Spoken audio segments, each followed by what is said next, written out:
11th में हम लोग पिछले रोज आयनाइजेशन एंथैल्पी देखे थे। किन किन बातों पर निर्भर करता था? पांच फैक्टर था, size of the atom, nuclear charge था, पेंट्रेशन इफेक्ट था, इस तरह से स्क्रीनिंग इफेक्ट था, इलेक्ट्रॉनिक कंफ्यूजन था। पिछले रोज ये देखे हुए हैं। लेकिन हम लोग चूंकि पीरियोडिक टेबल पढ़ रहे हैं तो पीरियोडिक टेबल में इसका वेरिएशन कैसे होता है यह हम लोग जाने। बस अब तक कि यह भी उसमें देखा बता दिए हैं कि अगर जो है हम लेफ्ट से राइट जा रहे हैं तो इफेक्टिव न्यूक्लियर चार्ज बढ़ता था, साइज घटता था, इसलिए आयनाइजेशन एंथैल्पी क्या हो जाएगा? बढ़ जाएगा। यानी हम लोग पहले लिख दिए, पहले बताए भी है उसी को, if we move from left to right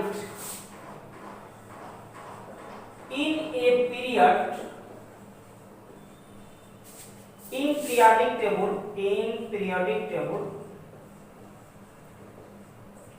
table then delta IH means ionization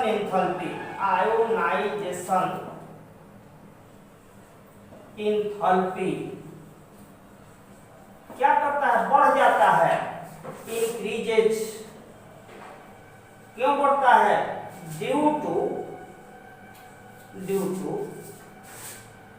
increase in effective nuclear charge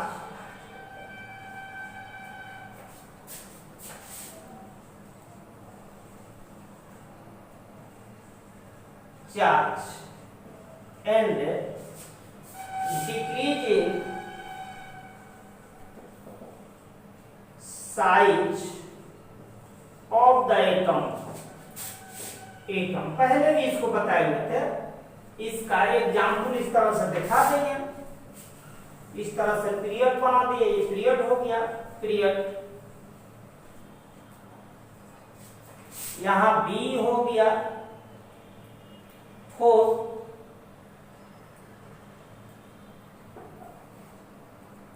Li lithium 3, beryllium 4, boron 5, carbon 6, nitrogen 7, oxygen 8, fluorine 9, नियन 10। इस तरह से बनाए हुए थे। ये एटॉमिक नंबर, तो इसका इफेक्टिव न्यूक्लियर चार्ज इसे प्लस कर दे तो ये न्यूक्लियर चार्ज हो गया। या अभी इफेक्टिव न्यूक्लियर चार्ज भी कर सकते हैं, इसे बना दिए effective nuclear charge.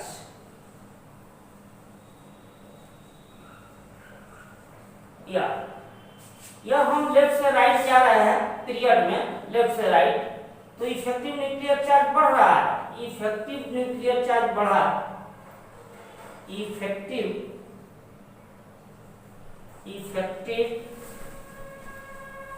Nuclear charge increase कर गया, इंक्रीजेज। तो इस तरह से डेल्टा IH डिक्रीज कर जाएगा, डेल्टा IH डिक्रीजेज। पीछे भी बताए थे। यानी इसे नियन का डेल्टा IH डिक्रीजेज नहीं, यह हो जाएगा, यह भी इंक्रीजेज। साइज डिक्रीज करता है, इंक्रीजेज। यहां तक जाते जाते इसका आयनाइजेशन एंथैल्पी बहुत हो जाएगा, इलेक्ट्रॉन नहीं निकलेगा, इधर से नहीं निकलेगा, इधर से निकल जाएगा। उसमें इस तरह का एक निशान लगाए हुए थे जब पढ़ा रहे थे, तो ऐसे देखेंगे, यह एक्सेप्शन का केस है। एक यहाँ भी लगाए थे, यह नाइट्रोजन का और ऑक्सीजन का जो है इसका ज्यादा होना चाहिए था, हो जाता था इस पर भी एक निशान लगाए हुए थे। ये एक्सेप्शन था, पीछे बता चुके हैं। यह क्यों होता है, आता भी है, पीछे बताए हुए। अब रहा दूसरा, देखेंगे अगर टॉप टू बॉटम आवे किसी ग्रुप में तो साइज बड़ा हो जाएगा, आयनाइजेशन एंथैल्पी घट जाएगा। If we move from top to bottom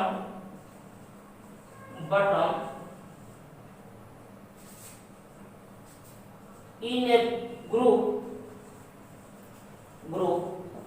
then size of the atom increases and hence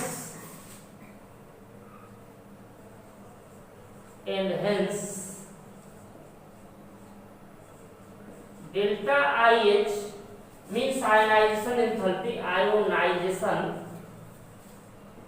enthalpy,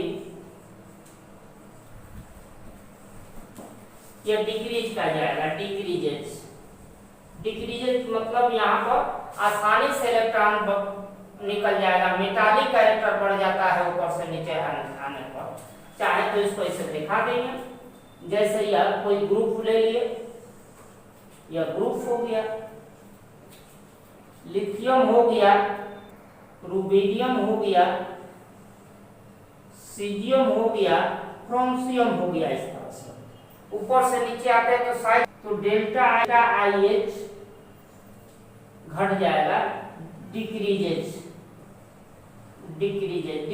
मतलब जो है इलेक्ट्रॉन आसानी से निकल जाएगा, डिक्रीजेज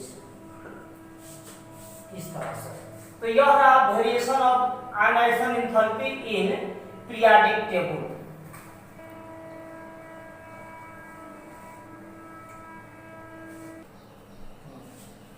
अब हम लोग आयनाइजेशन एंथैल्पी जान गए थे, तो अब उसके बाद देखेंगे सक्सेसिव आयनाइजेशन एंथैल्पी क्या है।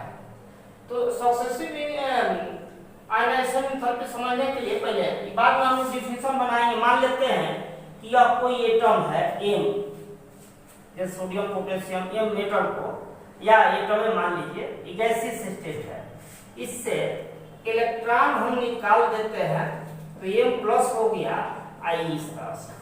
इसी का नाम हम डेल्टा IH लिखे थे, पहले इसका IT लिखा जाता था, तो इसका नाम हो गया डेल्टा IH। पहला इलेक्ट्रॉन अगर मान लेते हैं कि निकाले हैं तो फर्स्ट आयनाइजेशन एंथैल्पी हो गया। कि इसमें से अगर इलेक्ट्रॉन निकाल दें, यह M+G, इसमें से निकाल दे तो यह हो गया Mg, इस पर 2+ चाहे प्लस लिख देंगे, +E, डेल्टा IH2, यह सेकेंड आयनाइजेशन एंथैल्पी हो गया। यह फिर इसमें से अगर निकाल दे J इस तरह से, तो M यहाँ 3+ या ++3 दे सकते हैं। Mg माने मैग्नीशियम नहीं है, मेटल को। यह हम लोग का हो गया डेल्टा IH3। पुराने जमाने में इसको IP1, IP2, IP3 कहा जाता था। तो ये यही हो गया सक्सेसिव माने 1 बाय 1 इलेक्ट्रॉन किसी मेटल से या उसके आयन से निकाला जाए तो उसका हो जाए, तो उसी को हम लोग जो एनर्जी लगती है उसी का नाम क्या है, सक्सेसिव आयनाइजेशन एंथैल्पी। मान लेते हैं कि यह x किलोजूल लिख दिए, किलोजूल मोल इनवर्स, यह y किलोजूल मोल इनवर्स लिख दिए, यह z लिख दिए किलोजूल मोल इनवर्स। तो हम पाएंगे कि इस तरह से यह x से बड़ा y से बड़ा यह z हो जाएगा, यानी यह एनर्जी ज्यादा लगेगी उससे यह ज्यादा लगेगी। क्यों लगेगी ज्यादा, बाद में हम लोग एक्सप्लेनेशन में, पहले यह फाई का डेफिनेशन देते हैं। तो ये 1 बाय 1 एक करके इलेक्ट्रॉन निकाल रहे हैं, इसी पे जितनी एनर्जी लग रही है उसका नाम क्या है, सक्सेसिव आयनाइजेशन एंथैल्पी है। कैसे हम लोग डेफिनेशन बनाना है कि the amount of energy required to remove electron from outermost orbit of an atom of its isolated gaseous state 1 by 1 is called successive ionization enthalpy. These are denoted by delta IH1, delta IH2, delta IH3। Foot तक मत ले जाएगा, 3 electron निकालना ही मुश्किल है। इस तरह से लिख देंगे कि the amount of energy required to remove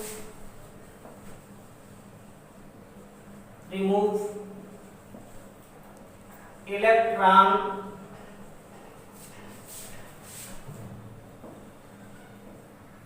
from outermost orbit या सेल कह सकते हैं of an atom and its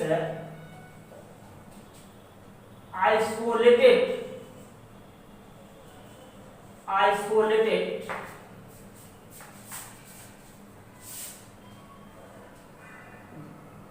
gaseous ions one by one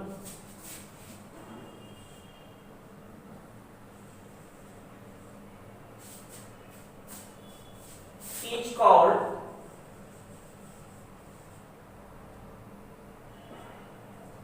successive ionisation enthalpy ionisation enthalpy मतलब एक इलेक्ट्रॉन निकालेंगे तो डेल्टा H1 हो जाएगा दूसरा these are denoted by delta IH1 delta IH2 delta IH3 पुराने जमाने में IP1 IP2 IP3 लिखा जाता था आजकल यही चल रहा है for this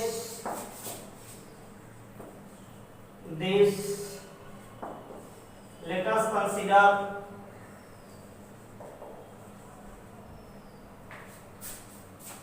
the following example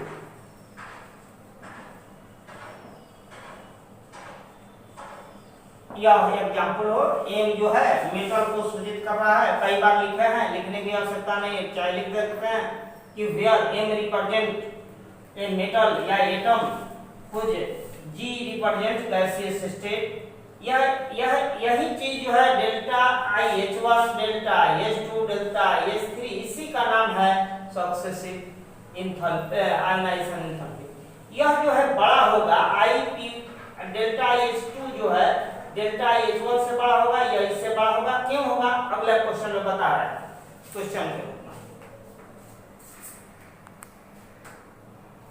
अभी थोड़ा देर पहले देखे थे कि डेल्टा IH1 जो है कम था छोटा था और डेल्टा IH2 जो है बड़ा था क्यों इसके लिए वही एग्जांपल उतार लिए MHg Mg M प्लस एक इलेक्ट्रॉन निकाले डेल्टा IH1 होगा दूसरा का निकाले यही हो गया एग्जांपल वही था तो यहाँ बारीकी है कि ध्यान से देखिए कि डेल्टा IH1 के केस में इलेक्ट्रॉन न्यूट्रल एटम से निकल रहा है तो न्यूट्रल एटम से निकलेगा मान लेते हैं कि कोई एटम है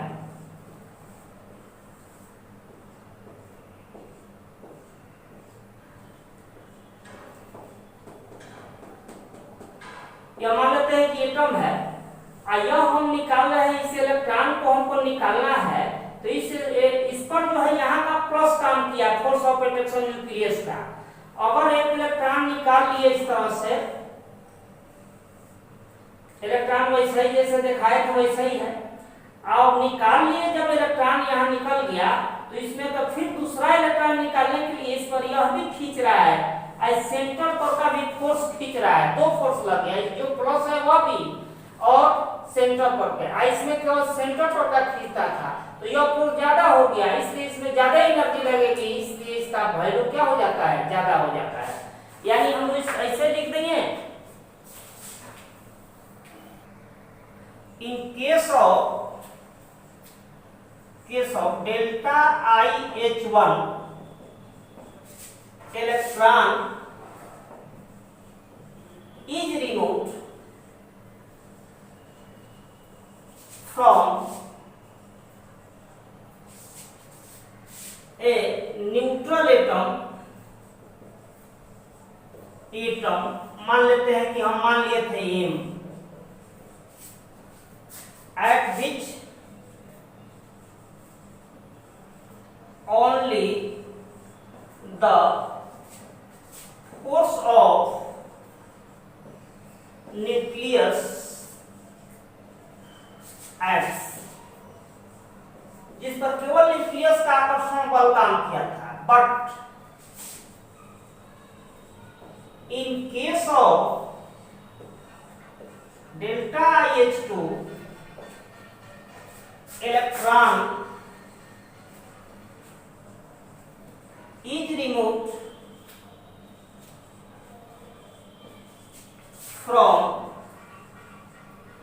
cation, ब्रैकेट में लिख दे N plus, at which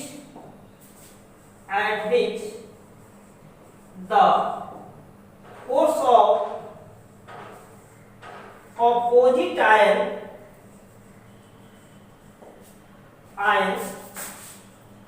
opposite ion माने यहाँ positive ion, acts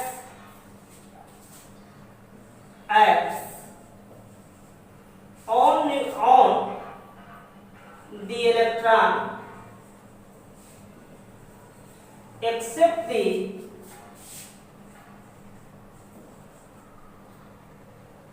the force of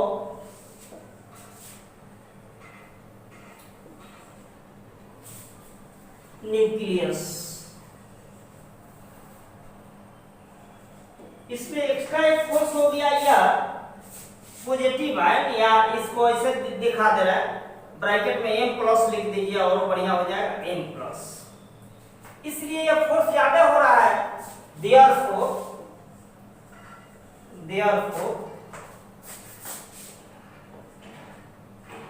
delta IH2 बड़ा हो गया और डेल्टा IH1 छोटा हो गया। डेल्टा IH2, या जो कहते हैं कि सेकेंड आयनाइजेशन एंथैल्पी, भाषा में लिख सकते हैं second ionization enthalpy greater than first ionization enthalpy. आज का इतना ही रहेगा, अगले दिन हम लोग इलेक्ट्रॉन गेन एंथैल्पी पढ़ेंगे, अगला टॉपिक पढ़ेंगे।